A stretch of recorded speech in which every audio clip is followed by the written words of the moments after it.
Hi everyone. In today's tutorial, we will show you how to manage the WooCommerce version on your WordPress website. Sometimes, after updating WooCommerce, we experience compatibility issues with our theme or plugins. In this video, we guide you step by step on how to safely roll back to a previous version. Updating WooCommerce can help restore your website to a stable version if the latest update causes errors, checkout problems, or payment gateway issues. By rolling back to a previous version, we keep our store working while waiting for updates from other plugins and themes. Now first, we need to open our browser. Once we open the browser, we go to woocommerce.com and log into our account.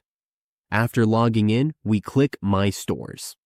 Once we are directed to this page, we click our store so that we are redirected to the WordPress admin section. Here is the WordPress dashboard. The first thing to do to roll back is to go to Plugins. Once we are in the Plugins section, we just need to browse. Only premium users can install and activate plugins. Since we cannot install and activate the plugins right now, we will just demonstrate what to do. First, search for WP Rollback.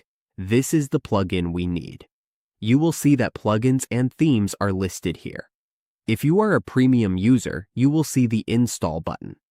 Once you click Install and the installation is complete, you can now proceed to activate. After you activate this plugin, go back to the Plugins page, and you will see WooCommerce listed. Scroll up and you will see the WooCommerce plugin with an option to roll back. Click the Rollback button. You will be redirected to the Plugins page, where you can choose the version you want. Once you choose the version you prefer, just click Rollback, and WooCommerce will be downgraded.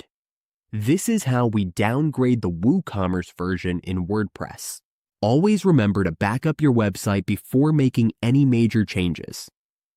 If this tutorial helps you,